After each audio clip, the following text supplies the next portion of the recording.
Okay, so we're going to pull honey real quick. This is going to be a real quick job. There's only one super per hive. This is the 3 nukes now, or 3 colonies, whatever you want to call it, that we've been following now through its 2nd season. So I'm going to go over 2 ways of pulling honey. The way that we pull 95% of our honey is with the solar fume boards, or you can get black fume boards, but the principle of how these work is there's fabric on one side, and you put your, whether it's, we use Bigo, which is putrid, putrid, smells and sometimes feels like putrid acid, butric acid. And so that goes on the fabric. And then in the case of a black one, obviously just the color black absorbs the heat from the sun and vaporizes the butyric acid, which drives the bees down. This is a solar powered one, which it works on exactly the same principle. And so anyways, we've gone to all of these because especially in the Northwest, sometimes you have days that are overcast. I've got a extra box here for frames because I'm going to show you the other way, which is just shaking the bees out.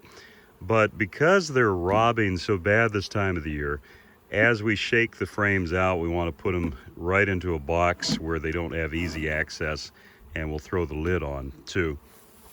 Another thing, and that is it is really dry this time of the year, and so that's where we actually switched to using liquid smoke. And you know, it's really simple.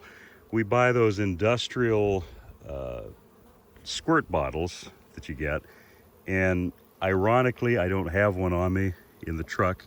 The guys are out working the bees today, and I think they took them. But anyways, just regular squirt bottle, put about this much liquid smoke, the rest water, and you just mist that over the bees, and that works pretty good. I don't know if it works as well as real smoke, but pretty close. So anyways, so this is the process. Get ready for war. No, I'm just kidding. Bees are, if you've watched any of our other videos, you know that's not the way I feel about bees. But I have to admit too, though, when you've been working with them all season, they do kind of start to get a little edgy, especially around a dearth. Understandably, I mean, you're taking away their life support, and they definitely don't understand that you're coming in to take to give back, you know. So anyway, so let's start with this first hive. This first hive will probably, what we'll do is just go ahead and crack the lid. Because it's a really nice day, I don't think we're going to have any issues with needing too much smoke or anything, even though it'd be good to have it. And see, there's the honey. Go over here. I already put that Bigo on here. And we just place it over the top. Make sure that it's sealed around the edges. And we wait. And what I'm going to do is, in the meantime, I'm going to set this tripod up and show you one of the easier methods for pulling honey, which is you just go and shake the bees out one frame by frame. It's actually really nice looking. I don't use the bee brush until I've shaken most of the frames out. And once again, all I do is just go take them and shake them right in front of the entrance. That's more or less clean. Kind of a partial frame to begin with.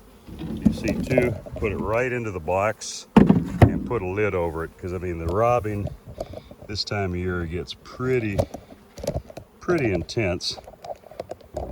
There we go. And we just repeat that process.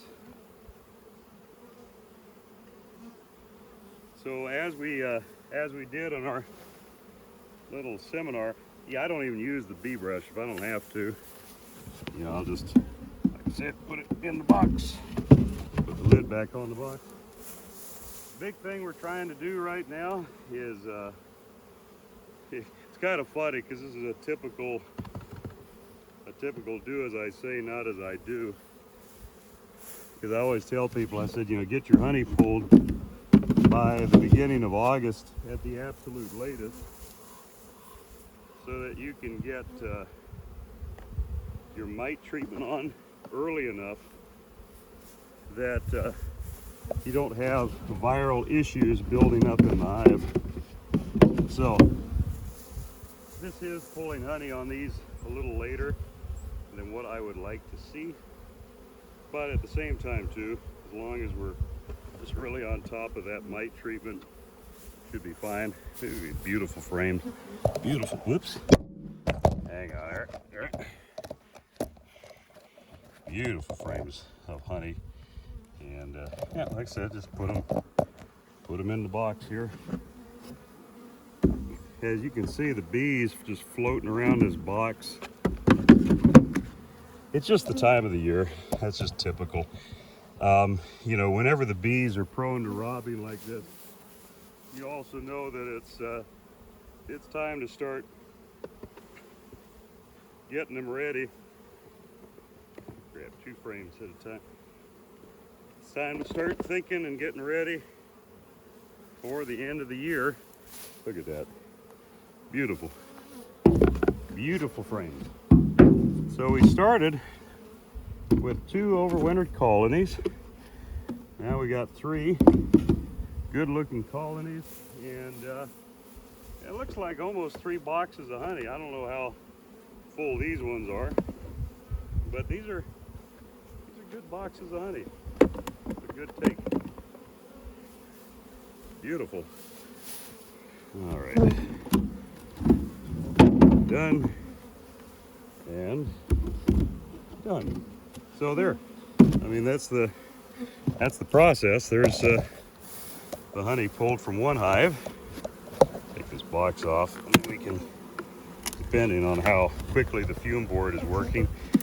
I mean, personally, if you just have a handful of hives, I think just shaking the frames off and doing it this way makes a lot of sense. But then again, you know, it's kind of personal preference. You know, when people, I think, you know, a lot of times when people get into trouble is they do things unwittingly that really upset the bees. Even though I have a bee brush in each one of our trucks, I find that usually it almost irritates the bees more. It's better if you need to take bees off of a frame or whatever. I find it's better to shake them off than to brush them off. The exception being when we're grafting off of a frame, we don't want to shake the bees off because it changes the position of the larva that we're trying to graft, and it makes it just more difficult. So all I'm going to do here, actually let me just back up on the tripod here. I'm just going to pull this box back and just see, are there bees in it still? And there are some, but most of them have moved down into here. It's so funny because I am actually seeing, if that's active or not. I'll tell you, this has been the weirdest year for swarm cells. There's actually a swarm cell here, which makes absolutely no sense. It's weird. This year, I was talking with a few other colleagues of mine. We're not sure what the issue was, but this year was just so bad for swarming.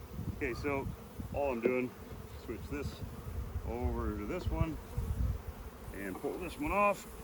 Oh, and it's a good amount of honey in there. Grab the camera. I can't really see, but yeah, no, that's a good quantity of honey. Okay, just gonna throw this here on my other box so that I can throw that lid on there. I mean, you look at these bees here. They're just give it about another 5-10 minutes, and we'll have a cloud of bees around us. Anyways, yeah, I don't know what. This is still a good-looking hive. Actually, let's just take a peek here between the two brood chambers. But yeah, getting back to this queen issue this year, I don't know what. I have no idea what's been going on. And I'm not even going to try to. That's decent. That's decent. Oops. Oh, there we go. Oh, yeah, there's 2 hives down. 1 more to go.